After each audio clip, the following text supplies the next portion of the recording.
আল্লাহ নবী সাল্লাল্লাহু আলাইহি সাল্লাম যখন কালেমার দাওয়াত শুরু করলেন, তখন ঘরের বাইরে স্ত্রীকে বলার পরে বাহিরে সর্বপ্রথম কারে দাওয়াত দিছে?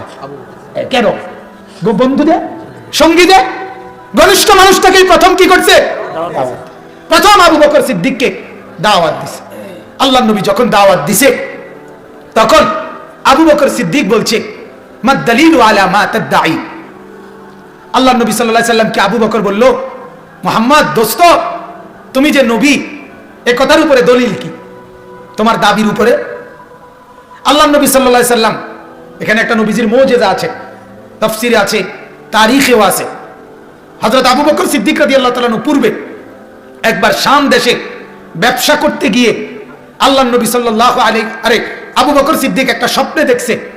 স্বপ্নের মধ্যে উনি দেখছে যে এই স্বপ্নটা দেখার পরে ওই জমানার, ওই সময়কার একজন বড় পাদ্রী ধর্মযাজকের কাছে আবু বকর সিদ্দিক জিজ্ঞেস করছিল, আমার স্বপ্নের ব্যাখ্যাটা কি?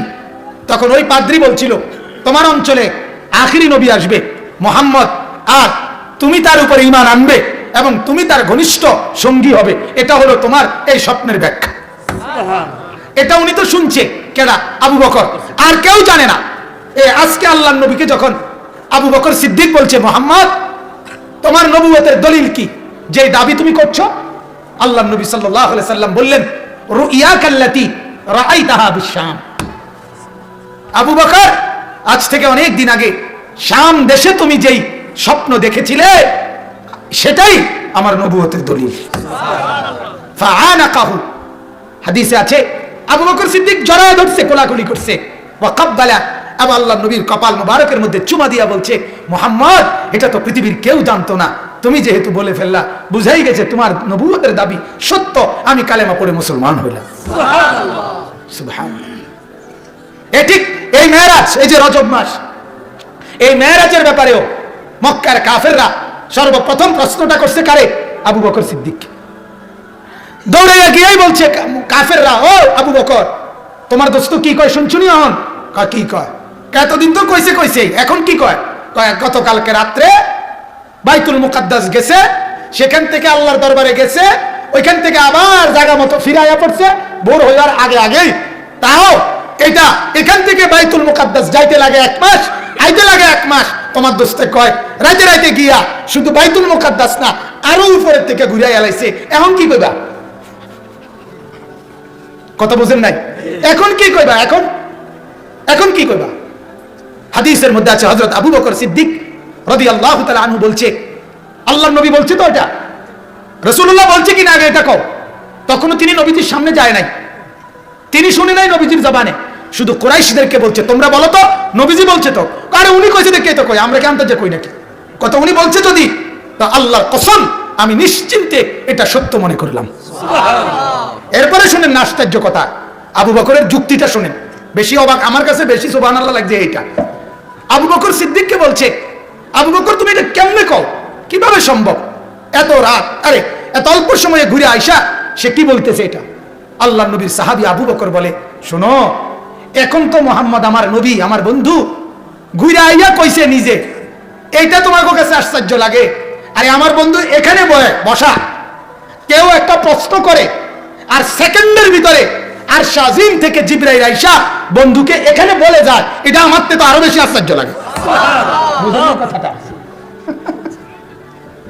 বুঝছেন না কথা? এখন তো আমরা নিজে গিয়ে ঘুরে আইছে, ওনে তো জায়গাত বইয়া কয়, আমরা তো জায়গাত বইয়াই কথা কয়। আজকে কি নতুন শুনি আমি? এখন তো উনি দেখে আইয়া বলছে, ঘুরে আইয়া কইছে, এটার মধ্যে আশ্চর্যের কি আছে? এটা তো উনি বলতেছে, উনি নিজে গেছে, ওইখানে তো উনি যায় না, উনি এখানে বয়ার থাকে, উনি বসার থেকে কথা কয়, বসার থেকে জবাব দেয়। এটা কি আশ্চর্য না? কথা বলেন না কেন? আশ্চর্য না?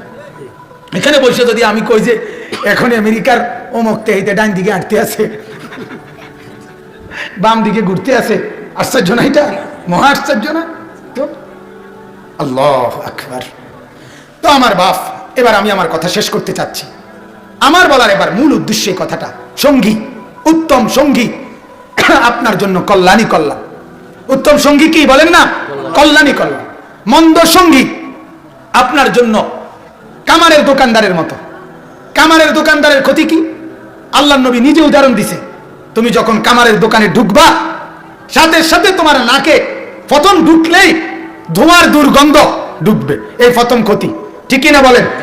কিছুক্ষণ যদি লেপটা দিয়া আরামসে বইও কথা কইতা, গপ মারতা, তাহলে হতে পারে কিছুক্ষণের ব্যবধানে তোমার লুঙ্গি বা জামা বা প্যান্টের কোন কোনা ওই কয়লার আগুনের মধ্যে ফুইরা জ্বলে যেতে পারে। ঠিক কিনা বলেন?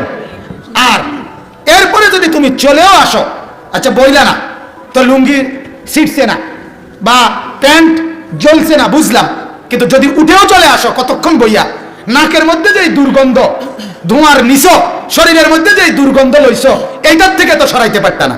ঠিক কিনা বলেন? এই অসৎ সঙ্গী প্রথমেই ঢুকলেই তোমারে হয় নিজের বিড়িটা আর নয়তো নিজের মেজবাতিটা একটা হলেই তোমার বিড়ি ধরানো লেগে দিবে, অথবা একটা গালি দিয়া, অমুক একটা নিকৃষ্ট একটা গালি দিয়া তোমার এতক্ষণ আইলি না। ঠিক নি কথাটা? আমি আর কইলাম না গালির কোনো শব্দ, কিন্তু কোনো একটা অসভ্য কথা বলিয়া তোমার প্রথম রিসিপশন করবে, তোমার প্রথম ওয়েলকামে জানাবে কি দিয়া? একটা নিকৃষ্ট কোনো গালি দিয়া। ঠিক কিনা বলেন না? তাহলে প্রথমেই তোমার পরিবেশটারে কি বানায় দিল? দূষিত বানায় দিল, নোংরা বানায় দিল, প্রথমেই দূষিত নাপাক বানায় দিল। এজন্য মন্দ সঙ্গী তোমার ক্ষতি করে, নেক সঙ্গী তোমার উপকারী করে। ঠিক কিনা বলেন? আচ্ছা, এবার আয়াতের তর্জমাটা শুনেন, তাইলে কথা শেষ। হুজুর চলে আসছেন। আয়াতের প্রসঙ্গটা হলো এই, আল্লাহ পাক রব্বুল আলামিন বলেন, আমার বান্দা দুনিয়াতেও তুমি উত্তম সঙ্গী ছাড়া তুমি থাকবা না। আমি আল্লাহ তাআলা তোমাকে একটা প্রেসক্রিপশন দিচ্ছি, উপদেশ দিচ্ছি, দুনিয়ার মধ্যে তুমি দুইটা জিনিসকে সঙ্গী বানাবা। আমি আল্লাহ ওয়াদা দিলাম হাসরের ময়দানে আমি আল্লাহ 4 শ্রেণীর লোককে তোমার বন্ধু বানায় দেব। ওমান মুতিআল্লাহ ওয়ার রাসূল, দুনিয়ার মধ্যে তুমি আল্লাহ এবং তার রাসূলের আনুগত্য করবা, আল্লাহ এবং তার রাসূলকে বন্ধু বানাবা, কোরআন এবং সুন্নাহকে সঙ্গী বানাবা। তার মানে এর সাথে সম্পৃক্ত সবকিছু, কোরআন সুন্নাহর সাথে, আল্লাহ এবং রাসূলের আনুগত্যের সাথে মসজিদ, মাদ্রাসা, কোরআন, জিকির, তাসবিহ, তেলাওয়াত, উলামায়ে কেরাম, আইম্মায়ে কেরাম, খুতাবায়ে কেরাম, আউলিয়ায়ে কেরাম, মুহাদ্দিসিন, মুফাসসিরিন, বুজুর্গানে দ্বীন, যত কিছুর মাধ্যমে আল্লাহ এবং তার রাসূলের দ্বীনের খেদমত হয়, কোরআনের খেদমত হয়, সুন্নাহর খেদমত হয়, এমন সব কিছুর সাথে তোমার সম্পর্কটা বজায় রাখবা, এমন জিনিসগুলোকে তোমার সঙ্গী বানাবা। ফাউলাইকা মাআল্লাযীনা আনআমা আল্লাহু আলাইহিম মিনান নাবিয়্যিন ওয়াস-সিদ্দীকিন ওয়াশ-শুহাদা ওয়াস-সালিহিন। আল্লাহ তাআলা বলে, আমি আমার নিয়ামত প্রাপ্ত 4 শ্রেণীর লোক। 1 নাম্বার সমস্ত নবী, 2 নাম্বার সমস্ত সিদ্দিক, 3 নাম্বার সমস্ত শহীদ, 4 নাম্বার সমস্ত নেককার। নবী, সিদ্দিক, শহীদ, নেককার। নবী আল্লাহর পক্ষ থেকে যারা ওহী প্রাপ্ত নবী, সিদ্দিক হলো যারা নবী না, আবার বাকি সমস্ত মানুষের মধ্যে নবীর পরে শ্রেষ্ঠ মাকাম যাদের, তাদেরকে বলে সিদ্দিক। সিদ্দিক কারা?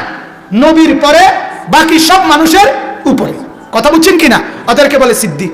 আল্লাহর রাস্তায় জান মাল কুরবানি করছে যারা, তারা শহীদ।